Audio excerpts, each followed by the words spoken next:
You're tuning into the Uncensored Pro Wrestling Podcast, the only wrestling podcast covering WWE, AEW, and TNA. Let's get uncooked, uncorked, and uncensored. What's up, everyone? You are checking out the Uncensored Pro Wrestling Podcast. I am your host, The Hot Commodity and C, joined by my own personal hot commodity, and we are here to cover WWE Friday Night SmackDown from July 25th, 2025, live in Cleveland, Ohio, and we are still on the heels of Hulk Hogan's passing, and the show starts off with a memorial to Hogan. All the WWE wrestlers are outside on the stage. I just want to point out Raquel Rodriguez still going through. Raquel is really fucking going through it about Hulk Hogan. We see legends like Ted DiBiase, Jimmy Hart, Bruce Pritchard, Gerald Briscoe, Sergeant Slaughter, Hacksaw Jim Duggan, and then current guys like Cody Rhodes, Randy Orton, Logan Paul, The Miz, Charlotte Flair. Triple H is doing the announcement, basically talking about the impact that Hulk Hogan had on the world and WWE, and then they do a 10-bell And we have salute. Tommaso Ciampa with no shirt. Yeah, Tommaso Ciampa doesn't have a shirt on, but we got a 10-bell salute to Hogan. It is crazy that he passed away. Like, he's one of those people that, like, because he's so iconic, it's like you don't think they're gonna pass because they've done so much that when they do, you're like, oh damn, you know. Yeah. It was crazy, definitely, and I'm still kind of sad about it, but it's okay. Rest in peace, Hulk. We then get a great memorial package video footage of Hulk Hogan throughout his career. Showed his moments with The Rock, Ultimate Warrior, Randy Savage. Hogan accomplished a lot for WWE and for pro wrestling, so I understand why they focus so much on this. There literally probably wouldn't be wrestling. No. Hulk Hogan did a lot for sure. Logan Paul comes out to start the night, and Logan says, I am from Cleveland, but you and I are different. I actually made it out of here. Tonight you get a special edition of Impulsive Live. I'm going to show Jelly Roll how inspirational I am. And then Jelly Roll comes out. Jelly says, you inspired little assholes like you to make stupid videos. Logan says, I brought you out here to let you know you're getting in the ring with two of WWE's finest. Buddy, you got nothing. Who do you think you are? Jelly says, I'm the guy who's going to put you in a body bag. You never had a struggle in your life. I'm fighting for people who get picked on by jerks like you. You're softer than Charmin. And then Drew McIntyre comes out, followed by Randy Orton. They brawl on the floor. And then Logan Paul punches Jelly Roll. But Jelly is able to hit Logan Paul with a black hole slam. And Jelly and Randy Orton stand tall here. SummerSlam Drew and Logan teaming up against Jelly Roll and Randy Orton. What do you think? I mean, it's interesting that, you know, they've always had celebrities in WWE going back to WrestleMania 1. But Jelly Roll is actually doing okay. Like, that black hole slam was pretty impressive. I mean, it's not much of a move to do. You just sort of, like, drop them. But what'd you think?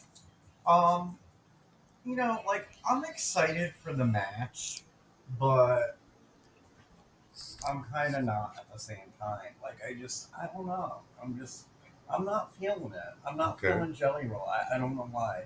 I like Jelly Roll. Like, you know, it is always cool, though, to see, like, you know, a celebrity in there. Mm-hmm. And I think it's going to be a good match. I don't dislike him. Maybe if they had more to it, it's like it gets tired of seeing the celebrity trying to save the wrestler or vice versa. Like, maybe if there was something more to it, but it's just been kind of lackluster, the build. And Drew McIntyre, like, why are you working with Logan Paul? Yeah, that's another thing. Like, I don't, like, Drew McIntyre would never, ever in a million years team up with Logan Paul. Like, why is that happening? It makes no sense. Moving on, we have Alexa Bliss with Charlotte Flair taking on one half of the women's tag team champions, Roxanne Perez. I just want to insert one quick thing. Like, I feel like it would have made more sense for Drew McIntyre to fight Randy Orton and Jelly Roll get involved. Yeah. You know? All right, go ahead. Or Logan Paul. But they're doing it because they're only doing it because they're at a stadium. It's 2 nights, SummerSlam. They want to get more people. And people who don't know wrestling, who like Jelly Roll's music, will be like, oh shit, Jelly Roll's fighting. Let's see what happens, you know? Yeah. So Alexa Bliss versus Roxanne Perez here. Same thing with Cardi B. Yep. Alexa lands a cannonball off the apron onto Roxanne Perez on the floor. Charlotte tosses Raquel Rodriguez over the announce desk, over the guard railing. Raquel then lands a big boot to Charlotte Flair, but Alexa hits a twisted bliss to Raquel on the floor, helping Charlotte, and that causes Roxanne Perez to roll up Bliss before grabbing the ropes. Alexa Bliss has a fucked up mouth. I think she got like punched in the nose or something. She's bleeding bad. Roxanne wins, but the most important thing is that Alexa Bliss risked her match to help her friend Charlotte Flair here. You wanted to say Bliss has a cut mouth. I think she got a punch in the nose. Hey, she's blood. She's bleeding. Alexa, stop. That was interesting. So Charlotte and Alexa will take on Raquel and Roxanne at SummerSlam. Yeah. Honestly, I'm impressed with this turnaround with Charlotte Flair.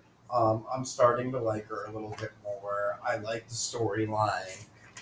It's a good turnaround for her, and yeah, I like it. And like she's been on like a couple interviews this week talking about how like happy she is that the fans are like, you like me, you really like me, basically. Boo, So Charlotte, you've been I champion hope they become tag team champions. I really like Alexa Bliss, so but I am a little worried because I feel like they need to keep the titles on Raquel and Roxanne. By the way, why they need to change their names? Roxanne and Raquel. How the fuck? Yeah, but I feel like they need to keep the titles on them for when Liv comes back. So I don't know. We'll see. Jade Cargill attacks Chelsea Green backstage and then carries her out to the ring. An official comes out and we have a singles match. Jade hits a pump kick, a choke slam, and then the Jaded. Jade makes quick work of Chelsea Green after the Secret Hervice attack Jade until WWE Women's Champion Tiffany Stratton makes a save, and then Jade puts the title on Tiffany's shoulder. We'll definitely get a tag match on SmackDown next week, but Tiffany will defend her women's title against Jade Cargill at SummerSlam. Jade and Tiffany versus the Secret Hervice, I feel like, on SmackDown, because Tiffany just saved Jade. But this is dumb. Like, they always do this. They always make people that are fighting each other tag team. It's stupid. And also, why would Tiffany help her opponent coming into SummerSlam? Like, it's just dumb. Yeah, and Tiffany has nothing against Chelsea. Like, right. Like, why would she go help? It's called dumb booking. It's called let's have a match, just have a match. There's been no storyline. Jade won the Queen of the Ring, and then, there was nothing after that. Well, Jade should have never been the Queen. No, I just miss the storylines. And it's because these pay-per-views are so back-to-back. There's not enough storyline. It's just, we're going to fight to fight. But the good news is, this ends this month. I hope. The pay-per-views go back to month. Thank God. Cody Rhodes comes out. Cody says, yesterday, pro wrestling lost one of its giants. Hulk Hogan has accomplished so much. He was the original, and I want to say thank you, Hulk Hogan. There are street fights, and then there's what's going to happen at SummerSlam. I don't want to wrestle this version of John Cena. John Cena didn't want this match. I want to fight the real John Cena. Because if I'm going to own it, I need to go through the best. I want all the hustle, loyalty, and respect. I need to know that this story is not just fantasy. I need to know it meant something. I'll see you next week, John. So really nothing different. Yeah, I thought this was a terrible promo. And all John Cena's going to go is no. Like, that's going to be his reply. Well, they're having a street fight, though, at SummerSlam. I know, but he's all like, boo-hoo, I want to fight, the hustle, loyalty, respect. Well, that's not the John Cena that we have right now. And you can want that all you want, but that's not what's going to happen. Like, It was just a pointless promo and just a way to have fucking Cody Rhodes on SmackDown. I agree. Because he has to be on every show. It was very, very fucking pointless. Moving on, The Miz taking on Jacob Fatu. Early on in the match, Solo and the MFTs come out. Jacob lands a moonsault to The Miz to get the victory. After Solo and the MFTs attack Jacob until Jimmy Uso runs out with a steel chair. But the MFTs and Solo make quick work of Jimmy and Jacob. Solo hits a Samoan Spike to Jacob Fatu. And Solo will defend the U.S. title against Jacob Fatu in a steel cage match at SummerSlam. What do you think? Who do you think is going to win this? I mean, Solo got the advantage tonight, but yeah, I thought it was very weird, and like they just kind of like changed Miz's character because Miz is usually like a pussy about like, and all of a sudden he's like all standing up and smacking Jacob Fatu in the face. So that was a little strange. But I mean, I guess because he knew he had Solo on his side. But I didn't really see a point of the Miz helping Solo and even getting involved. I kind of have some breaking news, and I don't know if this is really going to affect anything. Drew McIntyre has announced he is currently stuck in Great Britain, where he traveled for a wedding this weekend. McIntyre was denied boarding his flight because he didn't have his U.S. passport with him, just his UK one. Per WWE sources, this is a legitimate issue the company is currently dealing with less than a week out from SummerSlam. It's not going to affect anything. They'll overnight it to him, and he'll have his passport. I mean, his wife can literally overnight it to FedEx to him.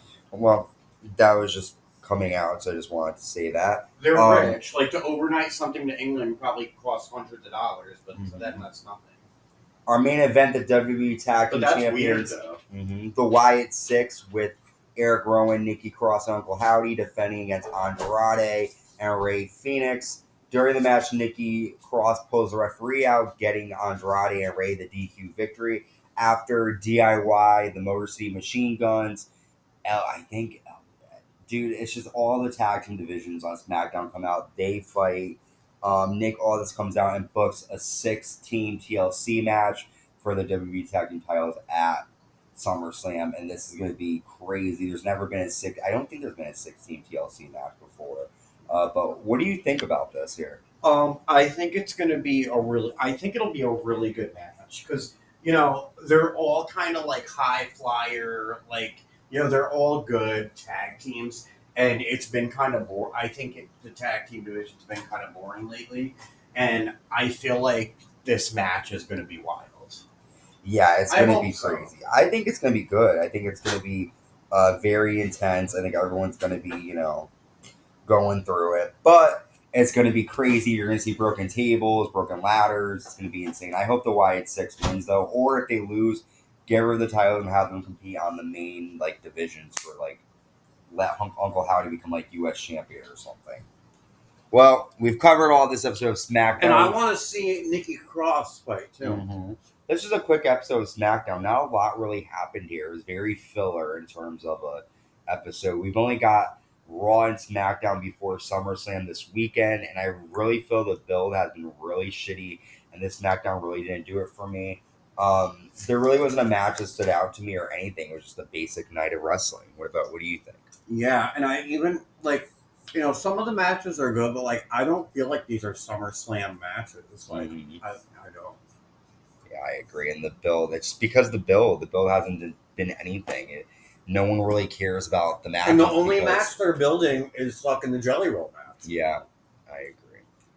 Well, we've got a couple more nights before SummerSlam. We're going to be covering Raw, SmackDown. Hopefully they'll pick it up this week. I hope so, too. We've got NXT Heatwave coming up. More AEW content covering the Attitude Era. Armageddon's coming up soon. So make sure you subscribe, like, and hit that notification bell to stay tuned. And until next time, stay safe and stay uncensored.